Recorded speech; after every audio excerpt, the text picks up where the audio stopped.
and a very warm welcome to Accenture Presents Pride Means More in association with Economic Times Business Verticals. I'm your host, Divina Lasson. Now, we're here today to engage on a very exciting, important topic, Pride Means More. In today's workplace, ensuring that diversity, equity, and inclusion efforts include individuals who are lesbian, gay, bisexual, transgender, queer, LGBTIQ+, is essential for business success. Not only business success, but employers that do have an inclusive practice for the communities gain support with not only from that respective community, but other minorities as well.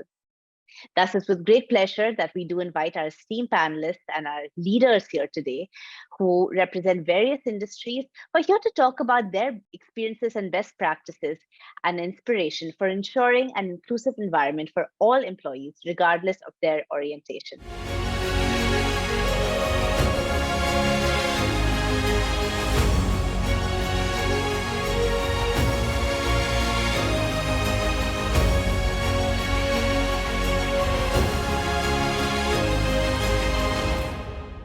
Thus, it's with great pleasure that we at Economic Times and Accenture will invite our esteemed panelists across industries to share their best practices and inspiration for ensuring inclusive environment for all employees. So without further ado, I would warmly like to welcome everyone. And please, if you can give a small introduction and we'll kickstart the conversation right from there. Zahara, maybe we can start with you. Hi, everyone. Zahara Fernandez. I'm a managing director at Accenture in India. And I'm also the India Pride sponsor. Really happy to be sharing this platform and collaborating. I think that's what's going to make a difference for the future of society. Wonderful. Welcome. This is Rajesh Dahiya. After 32 years with Tata's and Axis Bank, I started my own venture in the space of governance. I'm here to learn and also share my experience with both Tata's and Axis, and also what I'm seeing with many of my clients. So this is a good opportunity for me to learn and pass on to my clients, and also whatever I see happening around us that I'll be able to share. Thank you. Wonderful. Welcome, Rajesh. Thank you. I'm Ram. I'm co-founder of Pride Circle and Rainbow Bazaar. And our focus is about holistic, sustainable LGBT inclusion in society with a massive focus on workplaces. And we really believe change can happen when we all put our hearts and minds together. Thank you, Ram. Hi, everybody. My name is Ruku. I work for Walmart Global Tech India as a director for enterprise business services. I also have the pleasure and honor of leading the Pride Associate Resource Group across India for Walmart. I have worked in the past with organizations like Genpact, Tech Mahindra, and also had a small stint in London in Bestway Cash and Carry. I'm really looking forward to this discussion, learning from all of you and just, sharing some experiences that I have gathered along on my journey. Thank you. Hi, Namaskar. I'm Keshav Suri. I am an executive director at the Lalit Suri Hospitality Group and the founder of Keshav Suri Foundation. And now we're, I think, taking that motto and wanting to change it up a little bit and say we want to build an inclusive world. Wonderful. Thank you. Hello, everyone.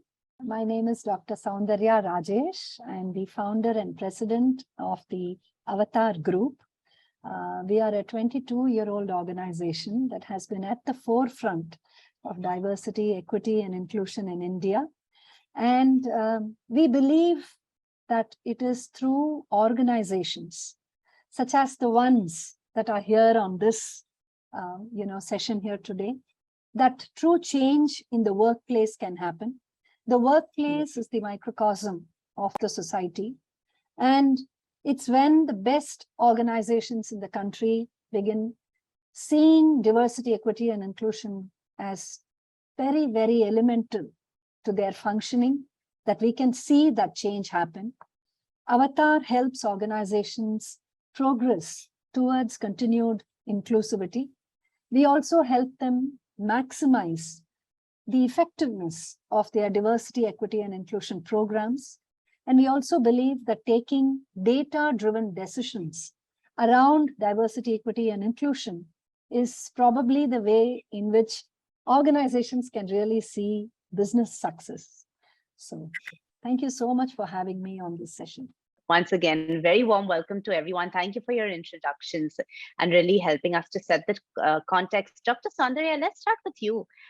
So in your vast experience working in DEI and really being at the forefront of helping people understand the importance of diversity, equity, and inclusion, what would you say? Can you help us set the context to understand what are some of the major barriers that you've seen in your experience, both in the workplace, but also within our society, that impact DEI being widespreadly accepted? I think it begins with communication. I think communication is where we all need to begin as a starting point to creating truly inclusive organizations, inclusive teams, and a place that is respectful and completely inclusive of every kind of individual. I'm sure we all would have recently read about Yamini Rangan from India, who is the CEO of HubSpot. And she is someone that kind of made her way from a small town in India to becoming, the CEO of a tech giant in the US. What clearly makes, someone like her be part of a really large organization and right at the top? I believe it is in inclusion. It is in fostering that sense of inclusion through very, very clear communication, which is basically nothing but, the art of saying that, hey, my organization is accessible and respectful to all. And we embrace the fact that everyone is our audience and we are here for everybody. Whenever we use inclusive communication, it's extremely clear. For instance, you asked all of us to introduce ourselves around the table just now. And that is the beginning of inclusion. Now, we all know each other and we are all now part of a discussion that's going to happen. I think simple things like using very clear language, steering clear of jargon, both in internal and external ways of communicating. Those are the simple starting points of how inclusion can actually be. Using, visual communication, learning the nuances of respectful, non-discriminatory language, using different, models of different body types in advertising campaigns, creating unbiased job advertisements. These are some ways in which I think, we can send out that message very strongly as an organization that we welcome everyone. Beautiful. Thank you for that. Zahara, let's get you in on this, as Dr. Soundarya has so beautifully encapsulated the importance of communication. So I'd love to know from you, after all, the cornerstone of any organization is its people. So how are you taking steps to ensure inclusion? How are you taking steps to ensure effective communication to really make sure that your workplace and all the people involved can thrive regardless of their sexual orientation, gender, or expression? Thank you for that question. I'll just talk two things right before just on the previous question. And Doctor said so amazingly, right? Communication matters. And I will just add another piece to that communication, right? Inclusive communication matters. And so, I'm going to go back and introduce myself. I use pronouns she and her, and I kept that off until we come to a conversation, because how does it matter if I just pronounce my pronouns, right? By pronouncing my pronouns, I am making space for people to feel comfortable by sharing pronouns if they don't align to the heteronormal societal bound that we are made in, right? So I just wanted to talk that about in terms of the previous question. In terms of what we're doing at Accenture, right, to go back to your question, current question at hand, I think we've realized the fact that culture is really an element, not of the walls that build the buildings of Accenture, but really the people. And if culture is about the people, what will allow our people to thrive is inclusivity, when they can drop the need to be at war with themselves, when they can drop the need to self-preserve, is when they will thrive. And so I'm just going to talk about three things, right? And if you start from the top, setting bold goals. I think it's really important for organizations to get bold, to get more vocal about what their IND goals are, to provide updates just like you would to do to your financial goals, right? Bottoms up, focus on how are you bringing sensitization to reality. How do your leaders show up? How is that sensitization empowering people to be more safe? And I think the cushion in the middle is, is there place to voice concerns? Is there place where, the policy makers are listening to what people require? I think if you were to kind of think about that entire 3-level cushion, that's when cultural changes will start happening. And that's where we are going. I'm very proud of where we are, honestly, but we still have a long, long road ahead, and really humbling and, going on that journey. Thank you. And Sahara, one of the aspects that arguably that can contribute to this sense, this culture of inclusiveness, is also equality when it comes to employee benefits within organizations. Can you share a little bit about this and how you've seen this develop, and maybe some of the steps that you're taking at Accenture as well to ensure equality when it comes to benefits, as you very beautifully put, to make sure people are no longer in a sort of struggle and survival mode, just to establish their presence and their significance in the organization? And I know you asked me very directly about policies, right? But I think before I get into policies, I just want to talk about general performance cycles, right? I think it's really important prior to all performance cycles to go back and amp up your conversations around biases. Awareness of biases, and how do you educate on biases? And I think that's something that we do, right? Before every performance cycle, we will go back and make people realize the fact that as human beings, judgment, perception is bound to happen at a snap of or a blink of an eye, which means, pause, reflect, and understand, am I circumventing to some biases? So I think that's extremely important to help us move forward in equity, right? Back in 2016, Accenture was among one of the first firms to actually have medical cover for gender reassignment surgery. We extended that to partners of our LGBTQI plus people. So gender reassignment was one big element which we were able to bring to our people. We do have a parents-in-law coverage facility that's available to our employees. We were able to bring the partners of the community members to be covered through that policy as well, right? And so those were some of the things that we've kind of been very conscious of doing.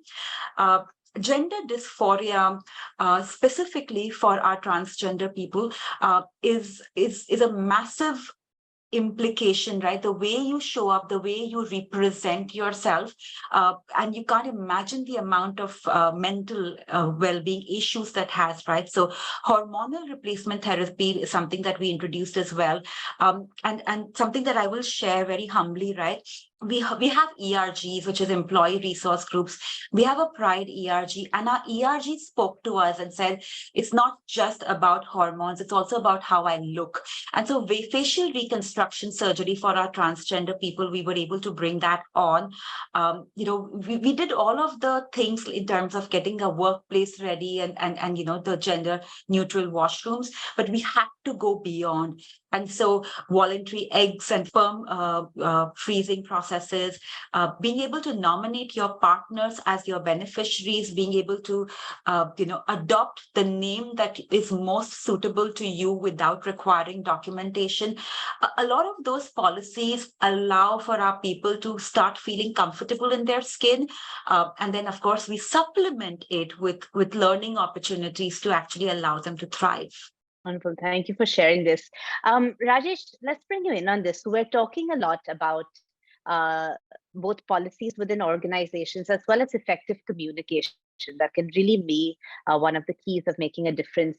How would you say we can normalize conversation on some of the really sort of deep-rooted negative beliefs that do exist in society and in the workplace about the LGBTQ IQ plus community? Yeah, so I agree with what Dr. Aishwarya was saying, communication is the key. We need to make sure now that how do we make it easier, impactful, and faster, and more broad-based. So let me use example from my previous employer. With 80,000 people, you could have done so much of communication and over so much of time. We decided to come with a product for customers. So same-sex couple saving account. And the moment that product went to the branches and the moment that account became a target for the salespeople, everybody understood what it means.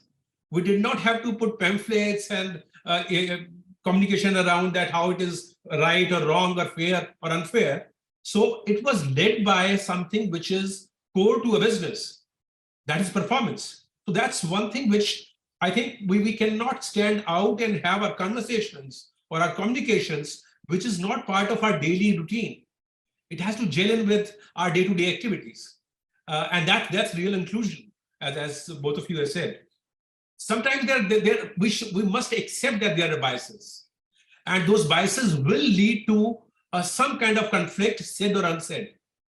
So if in early times there are conflicts, there are challenges right at the top, and we keep on taking example of when I look at the list of ministers in Government of India, so Shrimati versus Shri, that whole concept of how do we change that? So I don't think we should start fighting something which is very difficult. Make small wins, take small targets, make that part of your day-to-day life and your day-to-day job. And then if it is led by the top, if this is the matter of conversation by CEOs and the board members, it becomes so much more easy. Yes, absolutely. Keshav, that's a very interesting point that Rajesh brings up.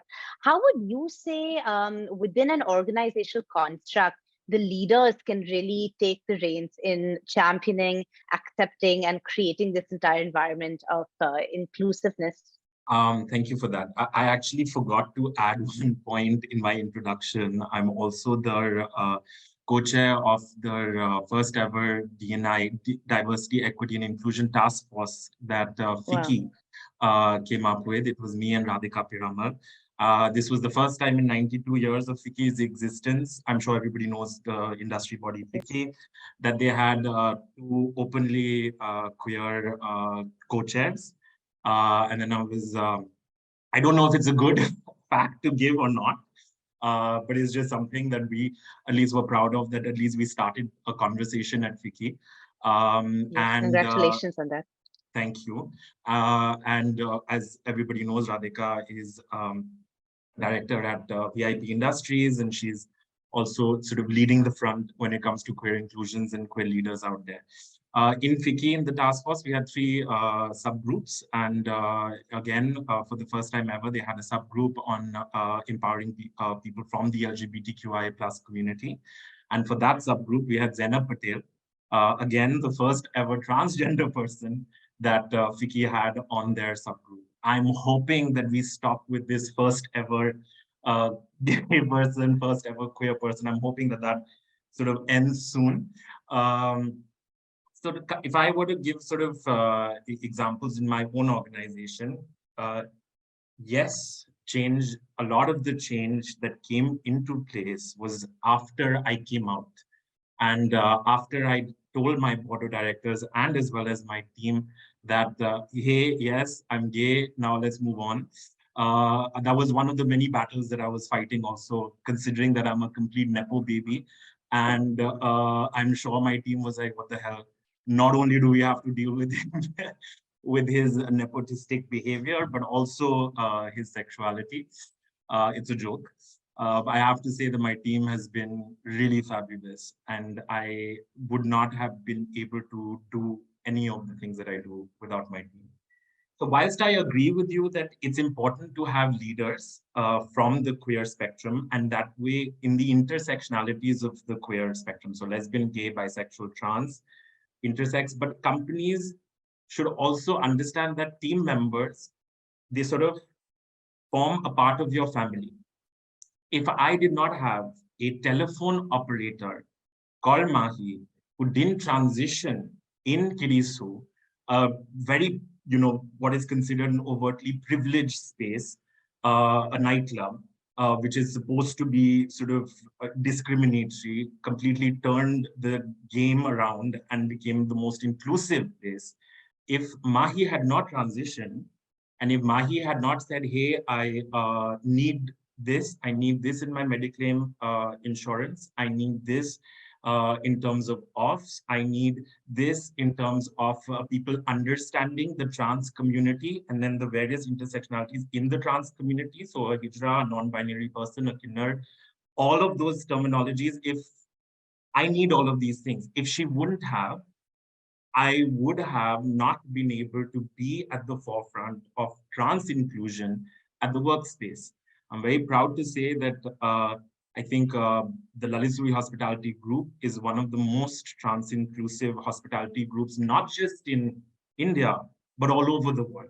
And it's a small little hotel chain, right? Barely 12 hotels. However, people from all over the world recognize it, not just for the inclusion that we do for the trans community. And Mahi is one example. I have many Mahis now across all sort of sections in my decision-making in the company. And now I'm really working towards having a board of director who's a trans person. With Mahi, it was also through the various conversations we had with Mahi that we also did all the work that we did in terms of LGBTQI inclusion. That also came from my selfish need. I'm a gay man, and I needed to do something for my own community within my own organization first, and then take that and be a petitioner at the Supreme Court for the decriminalization of 377. But first, I needed my own team to back me up on it. And it wouldn't have been possible without all the support that I had, not just from my team members, but also the supply chain management that we had. So we went to our insurance company and said very simply, please cover same-sex couples as you do. And when they first resisted, I used a little bit of my soft power, as you want to call it. And I would not recommend everybody do this, but I turned around and said, okay, we'll go somewhere else. You're selling me a service. If we're not going to do this, we'll go to someone else. And that's when they were like, no, hey, we'll do it. This goes to show that companies were ready. This is before decriminalization of 377. Here, I would just request, and I'm going to wrap it up because I keep rambling. I'm going to just request companies to follow exactly what Zahara just said, to follow also the India Workplace Equality Index that we partnered with RAM, Pride Circle, and Stonewall UK, if you want steps on how to truly build an inclusive company. But I would take it a step further. I request companies to go beyond just allyship. We need allies, no doubt about it, but we need accomplices as well. Don't take it as a way that we're going to do this because we will enter a chart and be the top most recognized companies in the world because we're inclusive. No, have D&I as a part of your DNA. But when the going gets tough, and we're seeing examples of this in the United States right now with companies like Target and all, don't drop the brand, have a backbone. If you believe in it, stick it through. Irrespective of what happens, whether it's hurting your profit or not, if it is something that you believe in, trust me, customers will see through it. Customers will back you up if you want to make sure, because they'll be like, okay, we know where our money is going. We're going to back this company up. It may hurt right now, but look at it in the future. Thank you for all that insight, Keshav. Really, lots of food for thought. Ruku, let's bring you in on this. Keshav brought up a really interesting point of perhaps the buck doesn't stop with allyship, right? And you need accomplices as well in order to really have an effective strategy within organizations for DEI. What's your stance on this? How can what's the role, first of all, that allies can really play in supporting the community, and how do you go beyond that? I mean, like Keshav said, right, we need allyship and we need accomplices. I would say that allyship has the potential to go a super long way in promoting and fostering that culture, right? It has to be culture, inclusion, it has to be a part of your DNA. There is no replica for that. When everyone walks the talk and respects the culture, I think the output is visible in everyday work life, and I've seen that, right? So, in my previous organizations, I was an ally. But now I'm an ally plus, I'm an individual who identifies as a part of the spectrum and is openly able to talk about it. How did that happen? Because I had allies. Had I not had allies, I wouldn't have been where I am today. And I felt very safe in coming out at Walmart because I felt that sense of belongingness. I saw senior leaders really kind of rallying the cause, right? And it's not just about wearing pride lanyards. They were talking about inclusion in their town halls. They were talking about culture in every area meeting. So it wasn't all about metrics and performances. It was about our people and how our people actually make the difference. And yeah, it was just inclusion in everyday practices. And then, the cherry on the top was the policies and the benefits. And like Zahara mentioned, for Accenture, we have most of those available at Walmart too. And just a simple joy of being able to enroll my same-sex partner into my insurance policy, being able to nominate her as a beneficiary. We've actually used my insurance for one of the small surgeries that my partner underwent. And that just gives you another level of security, right, on an everyday basis. And it makes you feel included because now you're not different, right? So allyship has played I think, a huge role in somebody like my life. And I feel like if you do this right, it really has the potential to create a wave of change. And yeah, it just took simple things like being able to talk to coworkers without being judged, having conversations about your partner and what do you do, and know that, I'm not kind of thinking of a traditional marriage, and no, I don't have kids. And all of those conversations like really changed, right? So I feel like, allies can play a huge role. And there are some things that you can obviously do. We can talk about it either in terms of what the society can do at large and what organizations can do, right? And both the actions are going to look very different. So when you talk about a society, it really starts at home, right? It starts with me correcting my own parents, my own siblings. And if you know better, you can tell them better. And if you don't know better, admit that you don't know better and you learn together. Or you learn from somebody who already knows a lot about this. And there's no shame in really unlearning and relearning. And now, obviously, I mean, if the mainstream cinema is also doing a lot better.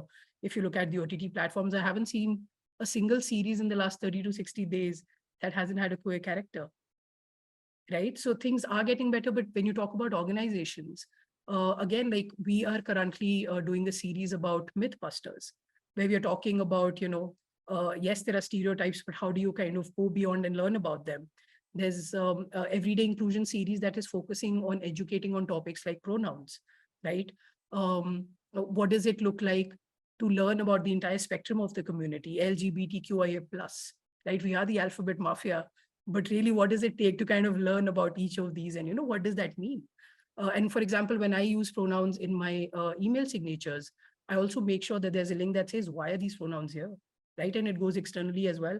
So you can actually click on it and understand why are these here in the first place, right? So yeah, I mean, for me, I'm all about allyship, and I feel like all of us, right? If we get together, I mean, imagine the sort of change that if the community is coming together, organizations coming together, top them up with the allyship and the allies coming together, just imagine what that world is going to look like, right? Devin, I would like to add to what Rupu said just now. I'm also very happy seeing more easy conversation storytellings. You spoke about home conversations. However, in context of what impressions these conversations leave, I'm coming to the impact. Most of the time, the definition starts from sex preferences, not the people preferences, not the human being preferences. I think we should look at this as a journey. The woman journey took 25 years in India, 100 years in the rest of the world. Doc knows about it so better than any of us. So I think we need to be ready to be very broad-based and slowly keep on shifting the narrative of our conversations, or the stories, or the cinema, or the theater, by identifying through a sexual preference to a normal person, and you may not even know at the end of the story that the person was having a different orientation. Just want to add to what Rajesh sir said, right? What we did maybe 4 or 5 decades ago with the whole woman movement, we cannot do now. I remember back then we told women, here's how do you act like men. If you really want to be a leader, you have to wear the pants and show up and stop being emotional. We can't be doing that again. So let's learn from those past mistakes, right? Mistakes which took us so many decades to get ahead in women empowerment. We're still on that journey. I think the other thing that I'll just talk about quickly in terms of allies, right? I think if you think about, right, us as minorities, right? We are a few of us. When we mix up with the allies, our voices get amplified. We get more power, we get more courage, and we get more support. At Accenture, we did a research, and it is called Getting to Better Survey, and we did a research, and 71% of our, marginalized communities, whether it was women, PWDs, Pride, 71% felt that having an ally made their work life easier. Another survey revealed that 40% reduction in suicide can happen among youth transgender people if they have one adult ally. So while like Ruku said, right, allyship is not about lanyards, it's not about waving the pride flag, it's about learning, it's about acting, it's about doing.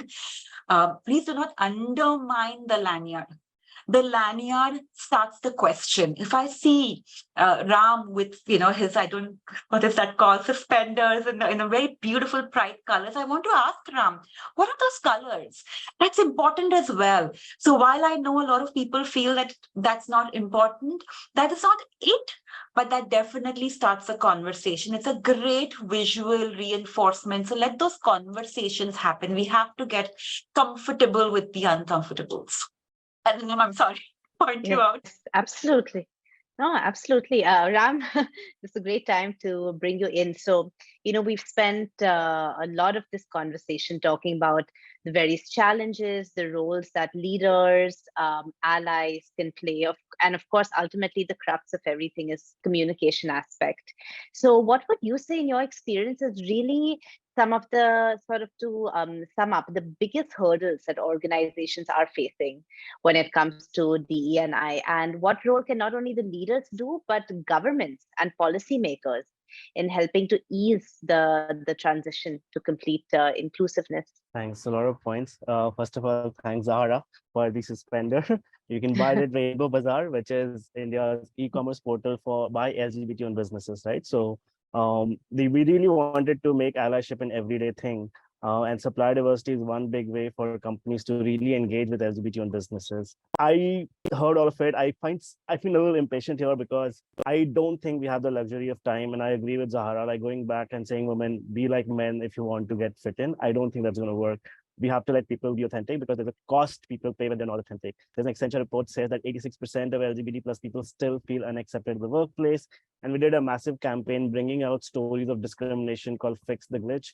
It's on the website, which is stories of real discrimination from people in India at workplaces. And while we can, and again, congratulations Accenture for being an Ivy Gold employer for 3 years in a row, and also for winning ERG of the year last year. But if you look at the number of companies, the participation in Ivy is 105 companies. Look at the number of companies that operate in India. So there's a small fraction of companies that are actively working on LGBT inclusion, which is not acceptable today. We really need the SBIs and the IRCTs to look at LGBT inclusion, then only will bring about an India-wide change. I honestly don't want to rely a lot on government. I think less governance is better and more of learning evolved societies work better when we don't necessarily just follow a bunch of compliances to get done. I think inclusion is common sense. Inclusion is realizing that not everyone in the world is like me. People have different journeys, different sexualities, different real lived experiences. And how can we make a workplace where we just giving basic dignity to each other, that irrespective of your sexuality, gender, anything else, if you have the skill set and the merit, we'll support you to build a fabulous career.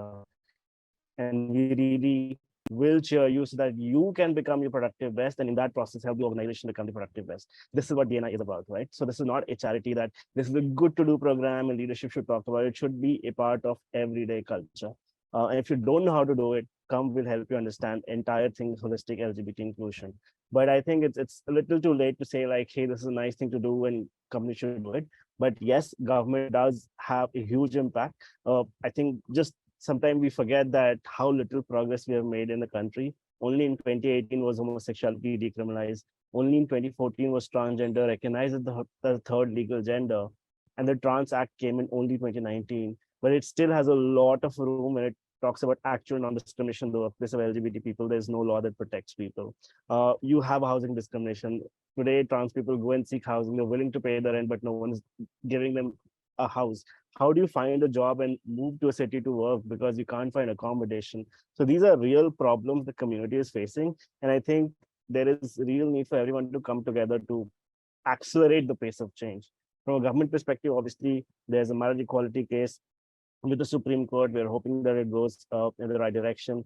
And it just basically make it easier for every Indian to be included and treated with dignity. That's the ask. Now, I just want to add, right? I just want to bring something that Ram said and bring something that Ruku said, right? So Ram is saying that, yes, the government will do their bit, but we need to really move fast. And so here are what organizations can do. But like Ruku said, right, it's the society that needs to pace up the change as well, which is why, right, can we, each one of us, take the active conversation into our RWAs to say, why does it say that you will not let these people live in the society? Can we start doing that small bit? And, we don't have to change the whole world together, maybe one step at a time, but just take those steps, right? Just get going with those steps. With that, I just want to add the fact that we are really, really fortunate at Accenture to have 119,000 plus allies globally, and 90% of our leaders have volunteered to be Pride allies. So, we're no longer small, we're no longer marginalized. We're like a massive population here at Accenture. I know because my brother-in-law is an MD at Accenture. And I know that he takes a lot of conversations that I have with him and then sells it to other consultants. Of course, that's again a joke. I just wanted to add, Zara, to your point and Ram's point. When we talk about D&I being a part of the DNA of the companies, we have to also basically see what the company can back up. And in terms, why I'm bringing this point up is that because we've started a journey massively with working with people with disabilities, working with acid attack survivors, working with people who have various neurodivergent sort of issues, and we're working in a very much larger space. That's why we're talking about building an inclusive country and world. But I understand that not every company can do it or has the maturity levels to do it. So I would really request that companies now maybe get fears a little bit, but also in the other point on talking about communication for the LGBTQI plus community, I think there is enough and more material available online, on YouTube, on the internet, on the trans community in India. The trans community in India is an ancient community. It's not a community that just happened in the last 10 years. It's an ancient community that has existed for time immemorial. Read up on it. And then we need to really question our own selves, is that if we are a part of this particular society, then why are we not already having these conversations for a community that has existed for time immemorial? Why are we okay with just talking about them on the red lights or talking about them when they come for celebrations, and then not having those conversations for making them equal? So this is on us. Nothing has stopped us from talking to the RWAs. Nothing has stopped us from talking to, and this was also the same conversation I had with companies when 377 existed, and they would come back and say that, oh, we can't do LGBTQI policies because 377 exists, but actually there was no law that stopped companies from having LGBTQI specific centered policies. And so I think that for, in particular, the LGBTQI plus community, there is enough material for us to bring up this conversation and to take it a step further. I think now companies like ours, we need to go and actually see, are we doing enough to have HR not come back to us and tell us that, oh, we want to hire people from the community, however, there is no talent pool existing. So are we then making sure that HR has enough talent pool, and we are companies, all of us here, are companies who can do that? Do we give enough in terms of education and scholarships? Are we going to the universities and saying, hey, here is a particular scholarship, here is a particular company that does this? I've done it with our hospitality school. We have a scholarship that is the Adityananda Scholarship, which focuses on the LGBTQI+ community. In particular, gives a scholarship to trans students who want to have a career to become budding chefs and to become budding hospitality professionals. And I think that I agree with Ram. Let's not wait for other people to do things for us. Do it ourselves. We are in that position of privilege. We are in that, it's like how I keep checking my privilege all the time. I can say all of these things because I'm in this position of privilege, but I think what we do with that privilege is what is really matters the most. I just thought I would share a few perspectives. And this is from from having been part of the entire women's movement in India to get to a 50-50 gender balance and what we learned out of that. So when we began, speaking about the fact that women drop off the workplace, that, the workplaces are not inclusive. Even within women, the intersectionality that's there is not really recognized. Organizations don't see it. After a point of time, I would say, because we started Avatar in the year 2000, by about 2007, and I have to say that, Accenture was the first organization that actually stepped forward to allow us to audit it, with regard to flexibility being an enabler for women. And so the passion that Accenture has had for this goes long, back, and I have greatest regard for all of you, Zahara. So when, we began, we discovered something, very fundamental. We found that when you have to drive inclusion, it's actually quite boring. It's not always just about programmatic stuff that you keep doing. It is about saying the same things again and again and again till it really percolates into everyone. And then after a point of time, you don't need to say it anymore. But till then, we have to do all the boring things. Yes, we are in a hurry. Ram, I completely get what you're saying. I think, what you're talking about, us being in a hurry, wanting to reach those milestones, basically just seeing the change outside that we want. All of us want to see that. But I think, the way we get the conversation going, especially with organizations that are probably not as high above, the maturity curve, like say a Walmart or like an Accenture, is we have to do the simple, basic stuff. And we have to do that consistently again and again, every day, until we really live those values. We have to do stuff like, for instance, we have to ask every organization, small, large, medium, doesn't matter, to institute a DEI council. Determine that, they have to have regular workshops, regular sensitization programs around what, pride means, what the LGBTQ community really wants. What do, for instance, single women want?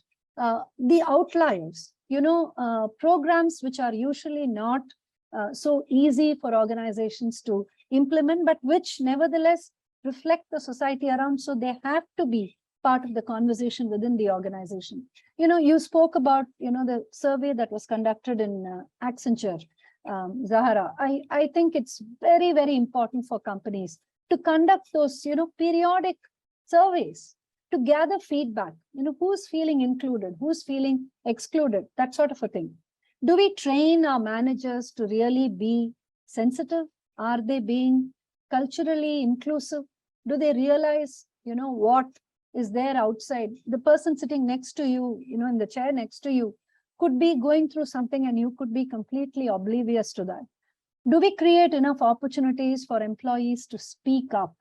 And do we provide flexible working? See, when the pandemic hit, we had such a large number of members within, avatars, myavatar.com, which is the only inclusivity portal in this country. We had so many members from the LGBTQ community who told us, you know what, we are loving this flexibility. We are loving the fact that we are working from home. I don't need to explain myself to anyone. I'm doing my work. I'm, feeling very happy. But the fact is that today we are all coming back into the workplace. So what changed during those years? And what needs to again, for instance, be rediscovered or probably reinvented? What kind of career development opportunities are we really giving to people from underrepresented talent pools? And you beautifully spoke about it, Ruku, about the policies and the fact that equity-led enablers are really how we walk the talk. So I think I completely get the fact that we must do more. We must do it in a hurry. There is a burning platform, and we need to take that attitude towards change. I think we also need to consistently do the boring stuff.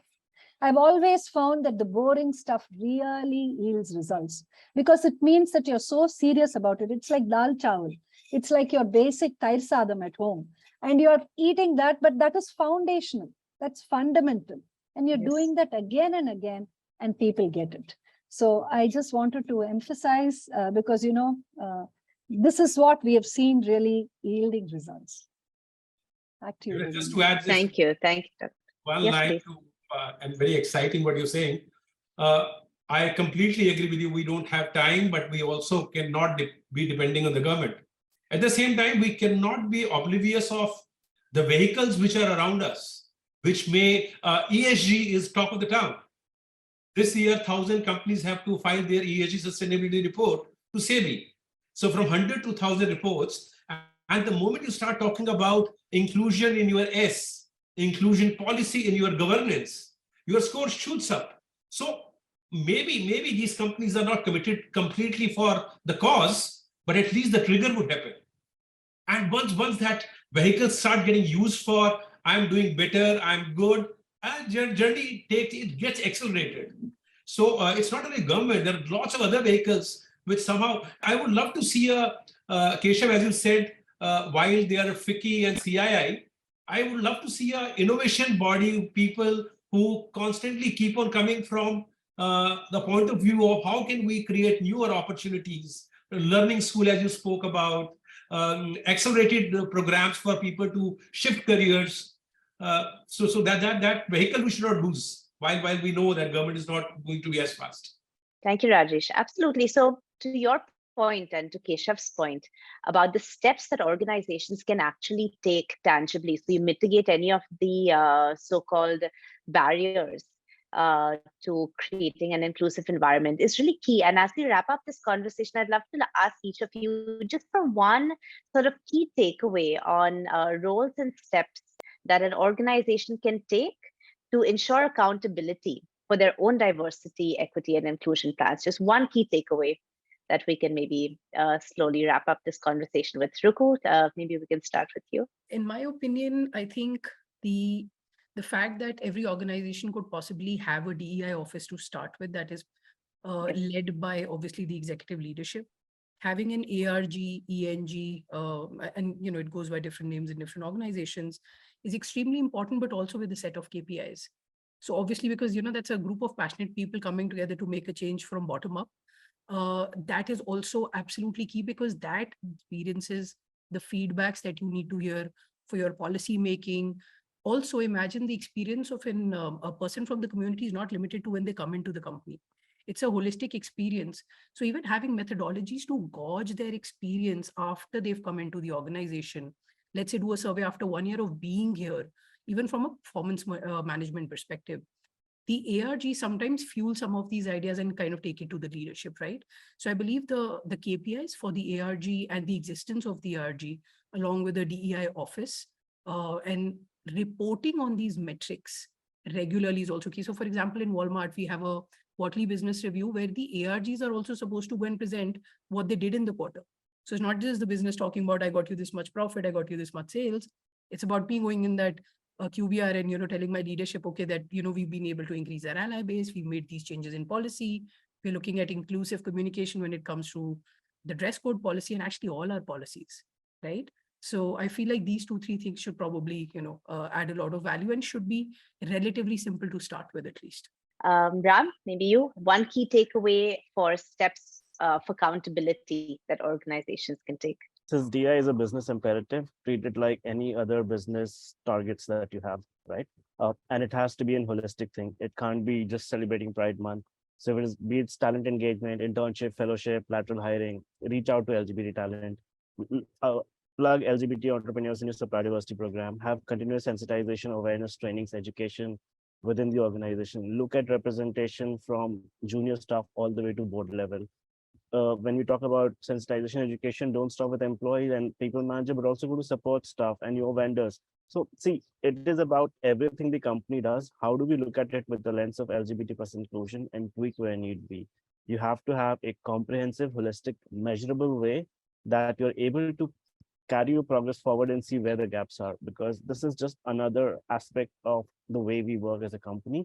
And how do we measure that in a way that really derives value, gives you insights, and helps you go back and course correct and take accountability, please. Let this not be a D&I team's job. Let this be everybody's job, because without accountability, there's no. You're very inspiring. Rajesh? So I'll take an example from financial industry. We have a risk appetite statement. I would like to have an inclusion appetite statement from large corporates. And we should be very clear about that. And that statement will force us to think about the barriers, the policies which will remove these barriers, how do we prepare people. So that inclusion appetite is a word coming to my mind.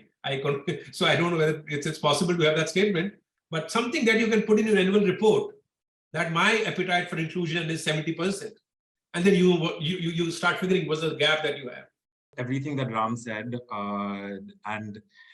but I want to just maybe add 2 points, taking in continuation of what we've just discussed here. Sorry if I'm not answering your question, Divina, but just, I had this one sort of epiphany, but it's not an epiphany. It's more like a comment that I want to make. When we do DEI journeys in companies, I think we need to make sure that the company does not have this sort of savior complex, because it's very easy to get into that, especially when you go into bringing up conversations and then after that doing affirmative action. So let's not save any any member. We're not saving anybody. The community can save itself. We need to basically be having an equitable platform. I think that's the key. If, let's say, the DEI team and their financial performance and their business cases is all in the DEI's hand, then please have the DEI head sit on your board of directors. Please make sure that the HR head is sitting on the board of directors and actually presenting in every board meeting exactly what we're doing. And we'll take a cue from what Rajesh sir just said about ESG. So as you do ESG, and since this conversation is particular to the LGBTQI+ community, in that ESG report that you're putting out to the board of directors or to any potential investors and to any sort of partnership that you're doing at the top level, bring that report in and say, hey, we do this. We have these policies. In particular, we have for the LGBTQI+ community, and make that as a part of your everyday. That's how it will be at our policy level and at a decision-making level. And then on a daily basis to have the daily conversations, the best way to do that is actually have team members that are representatives of some of these intersectionality communities. If, let's say, you're not being able to find the team members, then do these conversations not just by an HR head or a training head, but do these conversations with NGOs. And there are many NGOs out there and non-for-profit organizations who can come and have conversations with the community. Don't relegate it to just our conversation on just queerness, or a lot of companies do this thing on having HIV awareness, and they think that they've covered the gay community. That's wrong. Bring in people that are actually who are representing shelters, transgender shelters that are across. By the way, it's a Government of India program that are these gharanas are across India. Bring them in. Let them have those conversations. Let them tell your team members how important it is to have a gender identifying toilet, how important it is for somebody to not be able to sit in a workspace for 8 hours and not be able to go to a toilet because they cannot have that gender affirmating, or you don't have those policies. So I think this conversation can happen, yes, but it should happen with people that are actually walking a bit in their shoes. Now, I understand we cannot walk in everybody's shoes. We can't. But what we can do is we can at least try. And we can be just, we can at least empathize. We can try. The only way we'll do it is by bringing people who are doing ground level work into the organization. And I have to give a shout out to Accenture also. I'm hoping that Accenture does a lot more data collection on the queer community in India. We desperately need it, as it came out in the same-sex marriage petitions that are going on in the Supreme Court. We need a lot more data that is centric to the LGBTQI+ community in India. We need data that supports that inclusion journey in LGBTQI+ community in India is good for business. Thank you, Keshav, for that very heartfelt and very inspiring wrap up. Dr. Soundarya, let's get you in on this as we slowly come to a close, of a key takeaway you would recommend for organizations to look at when it comes to accountability. I would say don't travel the inclusion path alone. I would say even if it means that you're looking at a competitive differential in terms of culture by having your own unique policies or programs, or surveys for the community, for the LGBTQ community, I would say join hands with other organizations, compare strategies. I would even say actually engage the expert services of consulting firms like Pride Circle. I think it's very important because that can guide you, in every step of your inclusion journey. Why? Because even today, inclusion of every kind, and more specifically that of LGBTQ inclusion, is a difficult concept to make everyone become aware. It is fuzzy and it's vague, and that needs to be communicated again and again. And who better than the experts to actually help you devise how you can communicate, to your audience, how you can ensure that your leaders really see the value of it. All of it, I think it's very important to build a lot of partnerships in this journey, whether it is with other like-minded organizations, or if it is taking an expert company, an expert DI consulting firm along the way. Any kind of inclusion journey is like climbing Mount Everest summit. It's a very hard and difficult trek. It's wearing, it involves sustaining on very limited options, puffing and panting your way through very uneventful pathways, sometimes years. But then when you're there at the top, the view is absolutely worth it, not just for us within the organization, but I think the kind of view that you can see, the kind of vision, and I see that every day, every morning I wake up with that 50-50 gender balance in front of my eyes, and I say, this is what I'm working towards. And even if it's a tough day, difficult day, I think that's how we motivate ourselves. So I would say this path of inclusion is meant for many people to travel together. So let's make sure that it's not a lonely journey. Beautiful. Thank you. And finally, of course, Zahara, would love to have you encapsulate a key takeaway for organizations to look at, as well as a key enabler that the community can face and thrive from when it comes to succeeding in excellence in their career path. and I must confess, I've been a statistician a part of my life, and so I will keep throwing data at you. And I'm a learning and development profession, so I'm extremely biased to development, right? So having said that, let me start with one data bit, right? 31% people will reveal, only 31% people will ever find comfort to reveal their true identities at workplace, which means organizations need to get comfortable with an invisible audience. You are not going to be able to be inclusive only when you choose to be inclusive, because you always are surrounded by an invisible audience. So you have to be inclusive all the time and get comfortable with that. That's number one. Stories matter. Stories drive change, and stories, and much to what Keshav said, right? Stories bring to life what you cannot experience. I cannot know what being a transgender person feels like. I cannot. But when you tell me a story, and when that person narrates their story and talks to me about the challenges of just walking into a cab that's driving them to work, I understand that, right? So make a lot of stories a part of your canvas. At Accenture, we have something called Hues of Rainbow, and I've had some of my most eye-opening stories there. A parent's intersectionality made me realize how much opportunities I have as a queer parent. And so, stories matter. Have those uncomfortable conversations, right? We all focus on recruitment. We all focus on bringing in the diversity numbers. Yes, I met that agenda. I hired the people. You can't stop at that, right? Like Keshav said, right? You're not doing something that is good to do. You're doing something that's going to boost your innovation, that's going to give you better product lines, that's going to boost your productivity.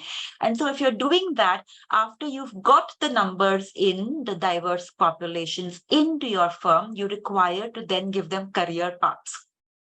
Again, I've had the privilege of bringing a career developing partner over at Accenture, and we're doing our first batch of leading people to becoming change leaders from our Pride community. So I think don't stop at recruitment, do the next steps. And allyship begins with all, and allyship begins with A, and so does action. So it's just got to be action oriented.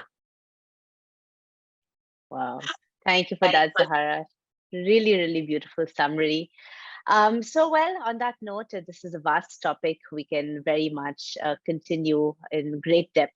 But on that note, I would really, on behalf of Economic Times and Accenture, like to thank all of you for all your insights, all your input, and all your passion that's really come through in every single point that every one of you has driven through this conversation. So big thank you. It's really been a pleasure. Thank you. It's really been inspiring to have this dialogue on understanding the importance of creating an inclusive culture, diversifying the workforce, and driving change. Until next time, many thanks for watching.